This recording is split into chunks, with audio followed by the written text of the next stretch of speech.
heel of your hand. Only your heel of the hand should be In the middle. touched to the sternum of the patient. Asa mo yung sternum ni patient? Kabantay mo anang bone na nag-adjoin sa inyong right and left ribs. Kanang tunga. Kanang boundary. Kana mo na inyong sternum. But ang sternum taas-taas. Asa man diha? Kung mauni ako ang sternum, o na iyang height. Asa man diha? Dapitan yung heel dahan. Middle. Center, upper, lower. Center. Lower half of the sternum. Meaning to say, mo ni center na ko, asa man lower half, kani dire. Mo ni ang sternum ni patient, katunga, lower half, na ako dire. In between. Sir, anong dili na lang nipple line? The answer is, isa man, ang nipple line is mag-usap-usap.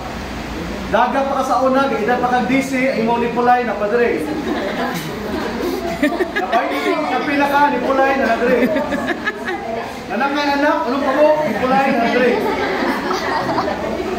Ibukanta na ka, yung nipulay na nas likod. Sagbay ni mo. So, ang nipulay, mausap-usap. Now, dili nipulay ang basihan sa child o sa adult. Sa child, sir? Napantay mo na yung mga child karong gifted na, sir? Yes. Nagbuo na kuhan, di ba? So, musag siya. So, mausap ang nipulay. Ang kaling atong sternum, dili man. Maintain man siya. So, lower half of the sternum, ato ang basihan. Dili nipulay. Nipulay, pwede basihan sa mga infant. No? Dili pa man na, mausap ang nipulay sa infant. So, right below the nipulay ang sa infant. But focus lang ta sa adult. Okay? So, lower half, kana siya. Okay? Now, tanawa ang ako ang arm. Lean forward, no? Dili ana. Kundi lean forward. Especially sa mga pitit, yung mga responders, first aiders, take advantage of the weight of your upper body. Murang yung datugan siya. No, murang datugan ninyo siya para di kayo hapoy. At the same time, straighten your elbow.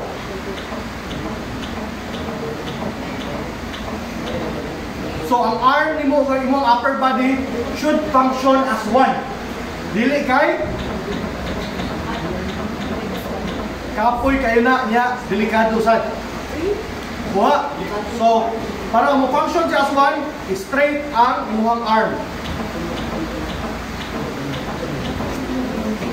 Diba mo anong interlock man ako para minimal ang iyahang pag-push sa, especially babae atong pasyente, dili kayo sakit nga ma-push di siya pa doon sa breast. No? Anak. Okay? So ako ang i-hangad. Okay. Now, what is the rate of compression? Unsay gipaspason? Staying alive yung kanta kay Bamo dili? Yes, sir. Aron inon sa mga naamo sa age group nga Gen Z. oh. Okay? Staying alive. So staying alive, 100 to 120 compressions per minute. So minute to say, mas fast pa sa usa ka segundo. Okay? Tara. Or, kung inyo ang mental age kay mga na-edad ninyo, G's pa, kanang kanta na Baby Shark. No? Baby Shark, Baby Shark, Baby Shark, kana na rate of compression. Nakuha? If you do that one, you can actually deliver 5 cycles of CPR equivalent to 2 minutes. So 2 minutes of CPR is 5 cycles of CPR. Nakuha? And every 5 cycles or every 2 minutes of CPR, you have to pause to recheck for vital signs, the pulse and the breathing. Kuha? Okay, kaya bawang natas, gipaspason. How about iyang depthness? Ang iyang gilawon, kilaman? Sa adult, 2 to 2.4 inches. Adult ha? So, 1 inch to, estimate, sa adult, 2 to 2.4 inches. Sa child or sa infant, 1/3 of the anterior posterior diameter of the chest. So depende kung unsay gidakon sa diametro sa iyang chest. Kung ano ni diametro sa iyang chest, kinahanglan mako-compress ka 1/3. Kuha, estimate. Nakuha? Yes, sir. Now, so during the chest compression or after 30, your counting should be change the 30 to the cycle number, di ba? Kahit di ta kalimot. For example, first cycle pa rin. 25, 26, 27, 28, 29, 1. 25, 26, 27, 28, 29, 2. Para di ta kalimot kung pila na ka-cycle, para kay bawtag kanos amopos. Nakuha? Okay. Now, after the cycle, no?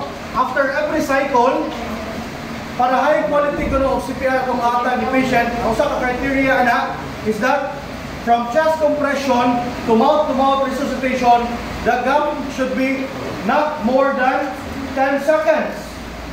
So dili right after nimo compression, diretso gidayon og mouth-to-mouth resuscitation. And from mouth-to-mouth resuscitation sa kaduha, diretso na dayon sa chest compression balik. Less than or not more than 10 seconds ang gap. Kuha? Nakuha? Yes. Tando lang mo daron, kahagbong tanan. Kahapon. Okay. Sunod na criteria. During the chest compression, kinahanglan, you should allow the chest to full recoil. Dili kay gaana pa. Kapantay mo anong naatay standard, naatay limit nga 100 to 120 compressions per minute. Kay kung imo ang palabian ana, ma-compromise ang full recoil sa iyang chest. Kapantay mo, kung mas pas 100 to 120 compressions per minute, ang may tabuan na kay Lupyap. kapantay mo, sumunang na ay standard 100 to 120 compressions per minute. Okay? Para full chest recoil. But, take note nga no bouncing.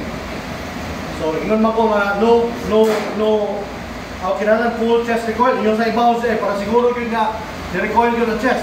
So, na bouncing, sir. No, na.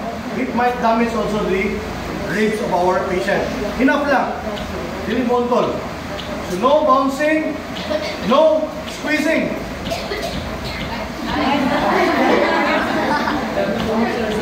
And no head banging. Staying alive. Now, by the way, how to check for the breathing?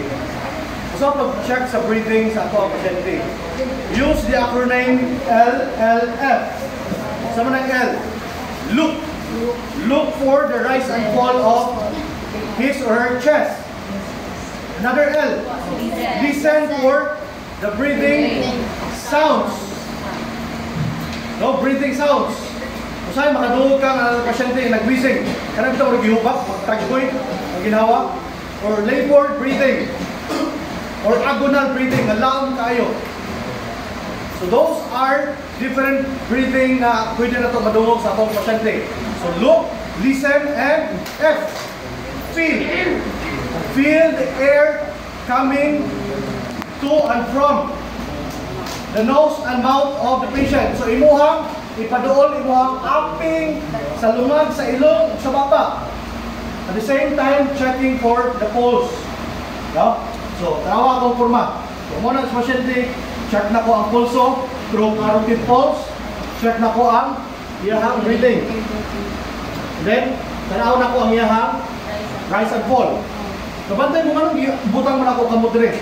Para na ako'y base kayo usahay, malibat ta, magsitag tanaw sa tutoy sa atong pasyente. Ihap ta. So natay base kung nakabagay movement through our hand. Pero dili i-touch. Dili i-touch. No na ha. So, check. Pulse and breathing. Nagbuhat yung anak kung yun sa examiner patient has no pulse and no breathing. Nakuha. So, ang inyo check na carotid pulse, ang pinaka-nearest ninyo, may you be at the right or left of the patient. Dili kayo mo anak pumudre, malabang pumudre. Kanina, unamos left side nga carotid. Whereas right side nga carotid. Question, anong carotid man ang basihan na to? Di man ang radial or ulnar pulse. Dol siya sa heart. Dol sa heart, sir. Kaya mo ni pinaka-kusog nga pulso mo sa ni pinaka last nga pulse ma-feel na to kada mamatay si patient. No? Now for infant, dili pa man na fully grown ang ilahang neck area. Gamito na to is ang ilahang brachial pulse sa infant. Carotid pulse sa child o sa adult. Nakuha. Ang problema kung nakita mo asa ang carotid pulse. Kabantay mo rin, trachea. Anang sa apple sa malaki. Sunod na ay dako nga ugat niya, di ba? Natong maana kanang na area, i-feel nyo na mo yung pa-feel nga pulso. Left and right. Ay yung naawa, hindi mo na-feel. Nasa jer. Ako yung ko na pa-partner ha. Kaya inyo ang tupad, mga inyo ang partner para i-feel ang pulso. Okay na. Ay na-feel wala? Okay. Hinaan na lang.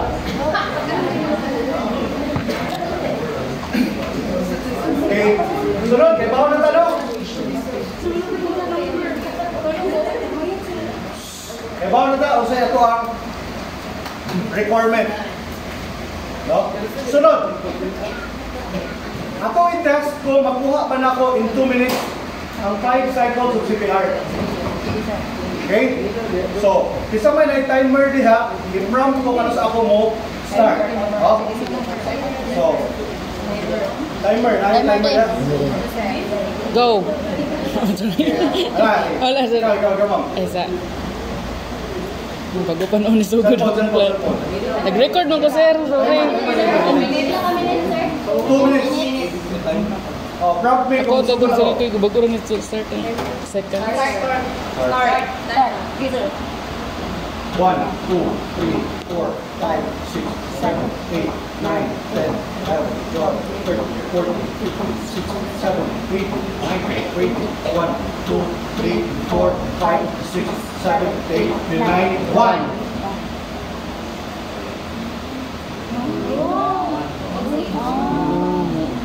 Bangon gede siya. 1, 2, 3, 4, 5, 6, 7, 8, 9, 10, 11, 12, 13, 14, 15, 16, 17, 18, 19, 20, 1, 2, 3, 4, 5, 6, 7, 8, 9, 2.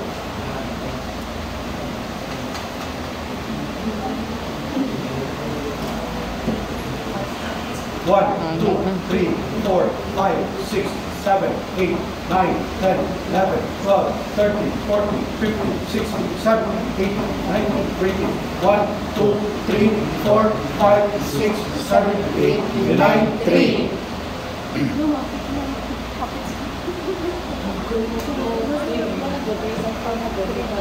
1, 2, 3, 4, 5, 6, 7, 8, 9, 10, 11, 12, 13, 14, 15, 16, 17, 18, 19, 20, 1, 2, 3, 4, 5, 6, 7, 8, 9, 4.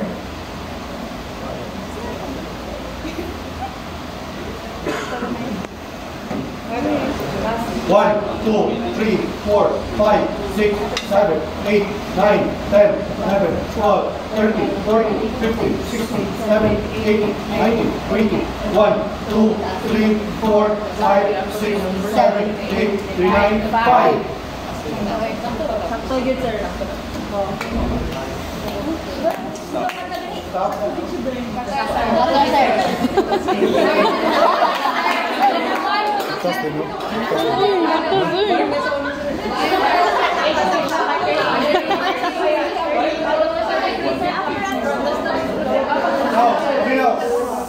Nag-open ninyo sa airway ni patient, health tilt, i-tilt kaya dili na ba mo suot inyong hangin kung dili ninyo i-tilt properly.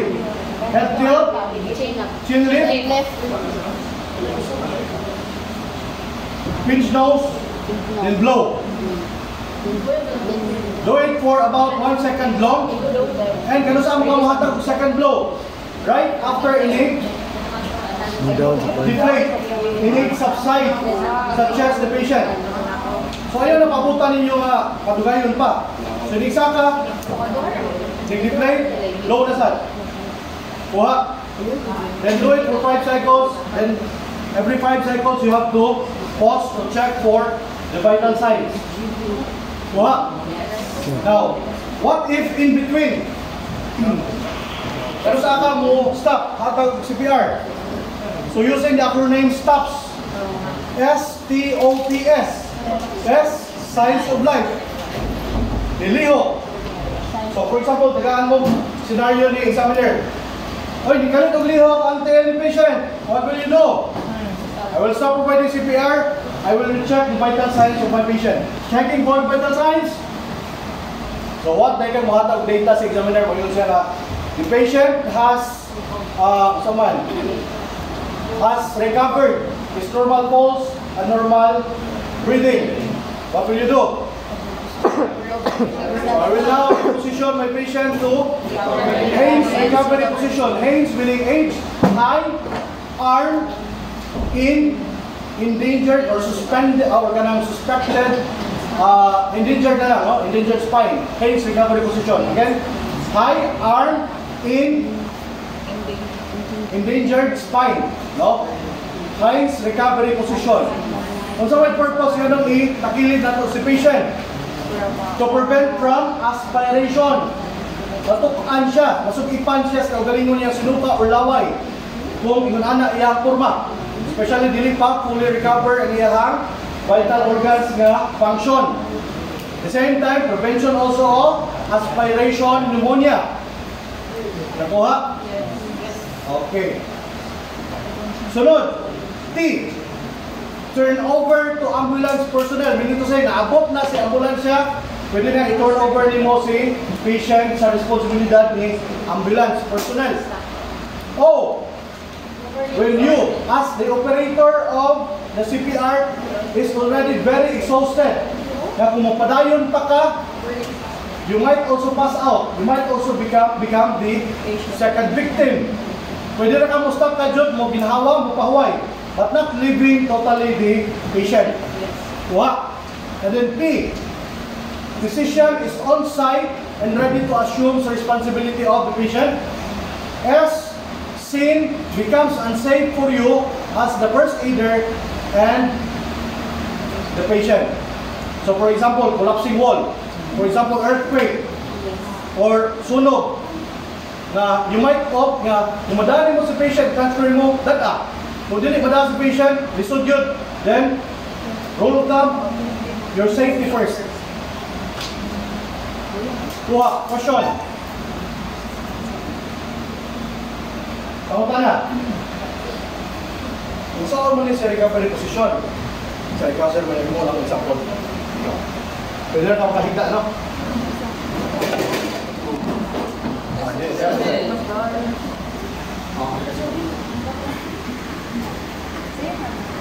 Kaya ako, advantage niya.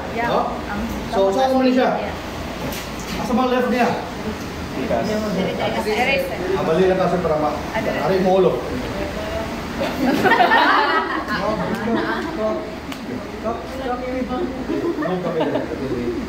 Straight yun. Gipa, mo pa. Left sa patient. Especially kung nag-suspect sa na ay spinal cord or cervical injury. So, importante ni siya, no? So, priority left. So, iyahan, kamot, left arm niya, saka. Right arm niya. Mo iyang unlan para hindi takilin na to straight ang iyang lawas ay bakbo, no? Right knee bend. Then lag roll na to, dumano na to iyang upper body o lower body, no? Lag roll. Saan ka ito? Aping-aping na. Para straight siya. Straight. Okay? So pwede sa i-check ni mo ang iyang habang mga injuries sa iyang back area. And noting also nga, from time to time or every 5 minutes, you have to check again for recheck the vital signs until the arrival of the ambulance. Because there are cases na naka-recover si patient pero mabalikan. Balikan o cardiac arrest. Kung mabalikan, same. Balik din mo sa CPR position. No? Balik. Balik. Recheck for the vital signs. No pulse, no breathing. Start CPR. Same. 5 cycles. But kung observe ka kung when to stop, di pa mahuman ng 5 cycles, then do the same. Recovery. Kuha. Question. Question.